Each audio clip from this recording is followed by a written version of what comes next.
Assalamualaikum warahmatullahi wabarakatuh. Waalaikumsalam warahmatullahi wabarakatuh. Alhamdulillahirabbil alamin. Wassalatu wassalamu ala asrofil anbiya'i wal mursalin wa ala alihi wa ashabihi rasulillahi ajmain amma ba'du.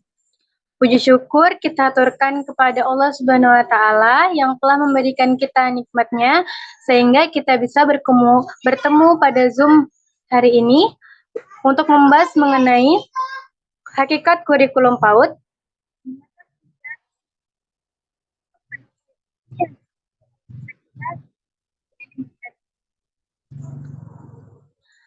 Namun sebelum itu saya akan memperkenalkan anggota kelompok saya. Saya sendiri Nagita Rahmadani sebagai moderator dan rekan-rekan saya Nesa Maisuri, Nur Rabiatul Azizah, dan Nur Laila Fitri.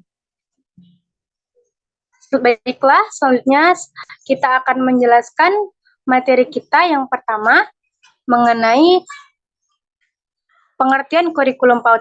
Nah, sebelum itu teman-teman, pada materi kurikulum anak usia dini ini yang poin pertama hakikatnya kita akan membahas 4 poin. Yang pertama, pengertian kurikulum PAUD, yang kedua tujuan dari kurikulum PAUD, yang ketiga fungsi dari kurikulum PAUD, dan yang terakhir adalah prinsip-prinsip dari kurikulum PAUD. Nah, penjelasan pertama mengenai pengertian kurikulum PAUD akan dijelaskan oleh saya sendiri.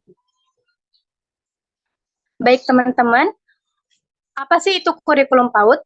Kurikulum PAUD adalah seperangkat bahan ajar yang digunakan serta dikuasai oleh tenaga pendidik kepada peserta didik dalam rentang usia 0 sampai 6 tahun, di mana kurikulum ini mencakup proses belajar mengajar yang disesuaikan dengan perkembangan anak agar anak memiliki kesiapan untuk belajar di jenjang pendidikan yang lebih tinggi.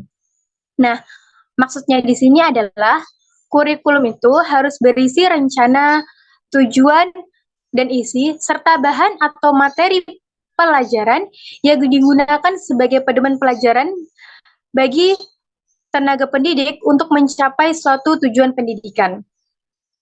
Baik, pada poin selanjutnya, mengenai tujuan dari kurikulum PAUD. Nah, tujuan dari kurikulum PAUD ini akan dijelaskan oleh rekan saya, Nesa Maisuri. Kepada Nesa, dipersilahkan. Baik, sebelumnya saya ucapkan terima kasih kepada moderator yang telah memberikan saya kesempatan untuk menjelaskan materi selanjutnya, yaitu tentang tujuan kurikulum pendidikan anak usia dini. Tujuan kurikulum pendidikan anak usia dini yaitu untuk memudahkan guru ataupun pendidik dalam melakukan proses pembelajaran yang diberikan kepada anak ataupun peserta didiknya, di mana materi yang diberikan harus disesuaikan dengan perkembangan anak yang mencakup pengetahuan dan keterampilan anak, serta dapat mengembangkan aspek-aspeknya yaitu aspek kognitif, bahasa, seni, fisik motorik, sosial emosional, agama, dan moral. Tentunya agar anak memiliki kesiapan untuk masuk ke pendidikan lebih lanjut. Sekian dari saya kembalikan kepada moderator.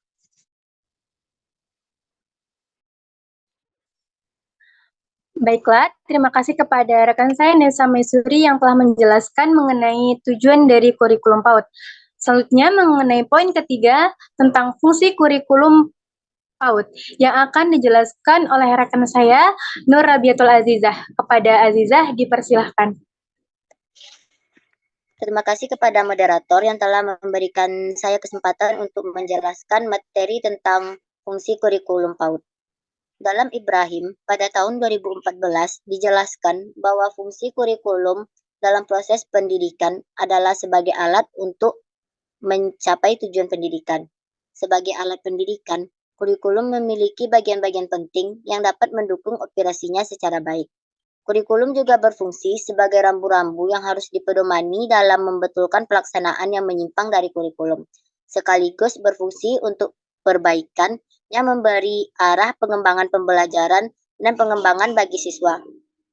Secondary Education pada tahun 1918 mengatakan bahwa kurikulum PAUD berfungsi sebagai fungsi penyesuaian, fungsi pengintegrasian, fungsi diferensiasi, fungsi persiapan, fungsi pemilihan, dan fungsi diagnostik. Masing-masing fungsi tersebut memiliki persamaan dalam beberapa aspek, akan tetapi setiap fungsi memiliki tujuan yang berbeda-beda. Jadi berdasarkan uraian yang saya jelaskan tersebut, dapat kita simpulkan bahwa fungsi dari kurikulum PAUD adalah sebagai sarana atau media yang dijadikan pedoman untuk mencapai tujuan pendidikan. Sekian dari saya kembalikan kepada moderator. Baik, terima kasih kepada Aziza yang telah menjelaskan poin ketiga mengenai fungsi dari kurikulum PAUD. Selanjutnya, poin keempat mengenai prinsip-prinsip kurikulum PAUD yang akan dijelaskan oleh rekan saya, Nur Laila Fitri. Kepada Fitri, dipersilahkan. Kepada moderator yang telah memberikan kesempatan kepada saya untuk melanjutkan penyampaian materi dari saya tadi. Baiklah, untuk materi yang keempat yaitu prinsip-prinsip kurikulum pendidikan anak usia dini. Menurut Dewan 2019 dalam Hukum 2021 berpendapat agar kurikulum pendidikan anak usia dini dapat dikelola secara efektif dan efisien, maka dapat 5 prinsip sebagai berikut.